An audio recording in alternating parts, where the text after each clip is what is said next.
The air shimmers with the heat of a scorching July sun. But it's the icy glare from Mrs. Sterling that makes the sweat bead on my brow. Another violation. Mr. Hayes, your lawn is a disgrace to this community. Her voice is a sharp, polished dagger, cutting through the lazy hum of cicadas. This was it. The final, brutal blow. I'd been fighting her for months. Ever since she became head of the homeowners association. And today she'd come to my father's house. Not just with another warning, but with a fine.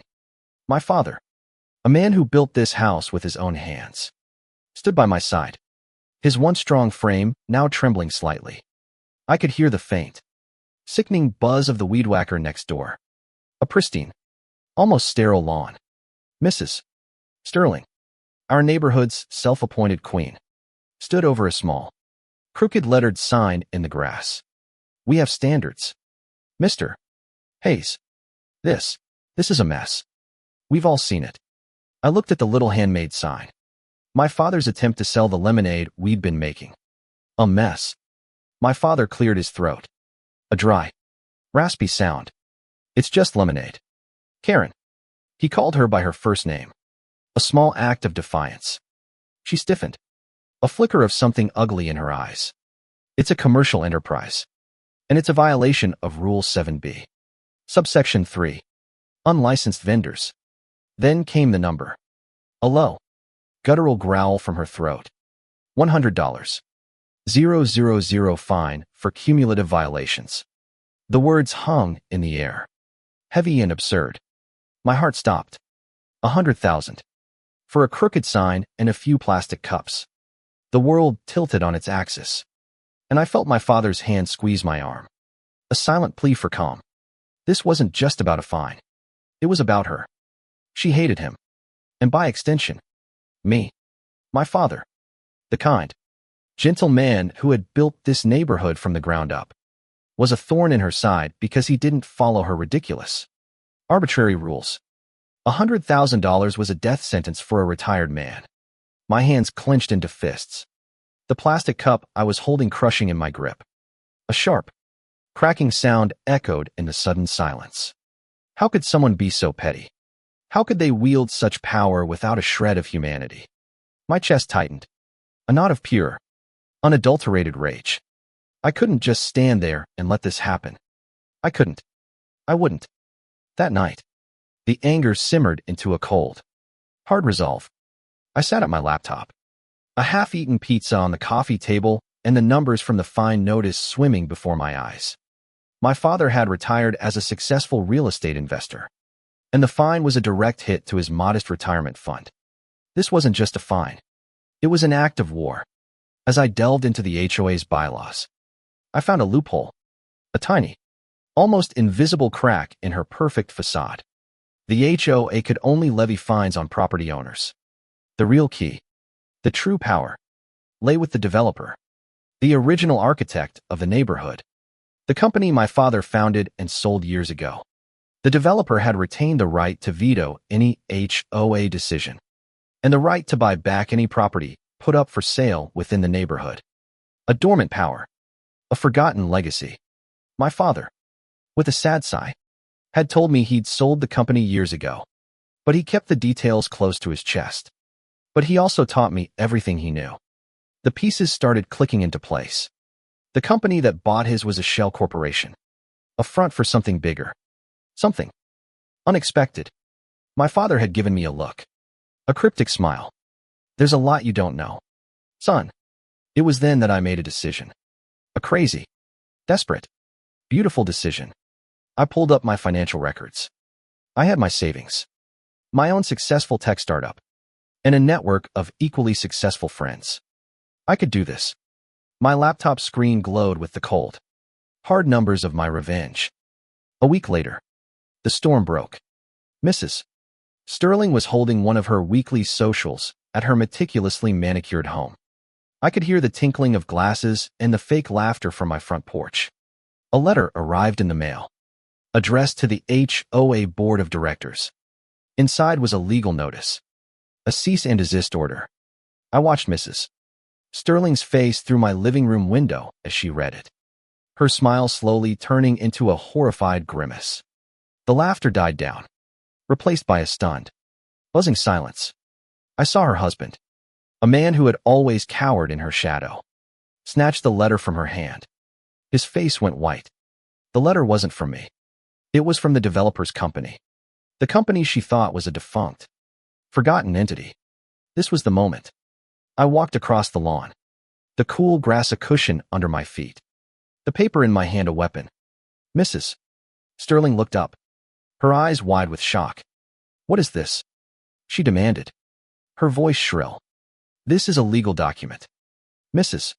Sterling, I said calmly, my voice low and steady. It states that the developer is exercising its right to intervene. It states that the original owner of the development is back in control, and the fine you levied against my father is null and void.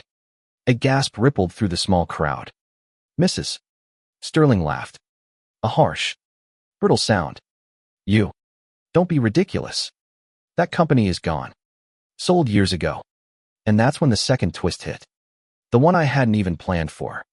My father, dressed in a sharp suit, walked out of my house, a calm smile on his face. He held a thick binder, not entirely gone. Karen. He handed the binder to a man who had just pulled up in a sleek black car. The man was a lawyer from a prestigious firm, a man I had known since my father's business days. My father had never truly sold the company. He had simply rebranded it, putting it in my name as a trust, a legacy. He had been quietly buying up the original developer's shares for years, waiting for a moment just like this. His eyes, though tired, were twinkling. And it seems, the lawyer said, a small smirk on his face, that Mr. Hayes here is the majority shareholder. The silence was deafening. The crowd looked from my father, to me, to a now shaking Mrs. Sterling. The next few hours were a blur. The confrontation turned into a maelstrom of legal jargon and furious accusations. Mrs. Sterling, backed into a corner, shrieked about rules and property values, her carefully constructed facade cracking under the pressure. I produced a stack of my own research, documenting every instance of her abuses of power, her selective enforcement of the rules, and her blatant targeting of my father. I had proof of her cronyism, of the way she had threatened other neighbors, of how she had used her position to get special favors. The evidence was irrefutable.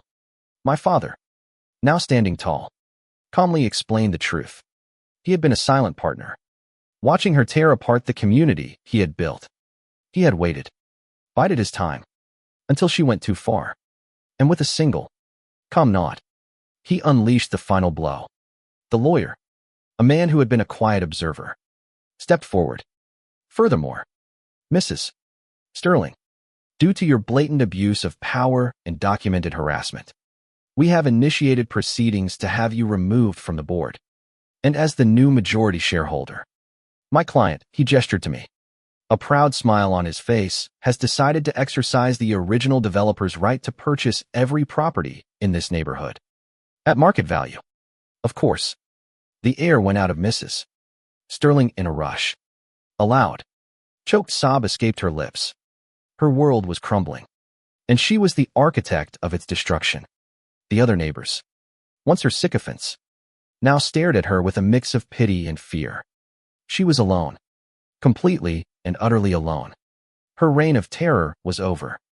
I watched her, a hollow feeling in my chest. The satisfaction was fleeting, replaced by a quiet sorrow. She had done this to herself. In the end, it wasn't about revenge. It was about justice. The fine was overturned. Mrs. Sterling, a ghost in her own neighborhood, eventually moved away. The community, once suffocated by her rules, began to breathe again. We sold the properties back to the residents. But we also, with the new, re-elected HOA board, revised the bylaws. We removed the ridiculous rules and focused on community, on kindness, on support. My father, with a genuine smile on his face, once again put out a little wooden sign. This time, it said lemonade, free for all. Neighbors gathered. Children played. and the sound of laughter filled the air. There's a peace that comes from righting a wrong, from standing up for what's good and decent. And it got me thinking. My dad and I, we're a team. And sometimes, you just have to fight for the good guys. I've been thinking about this a lot lately. About power. And what you do with it. About how sometimes the biggest bullies are just the loneliest people. What do you think? Was my dad's counterattack too much? Or was it a necessary evil to bring a community back to life? I'd love to hear your take on what's right and what's wrong.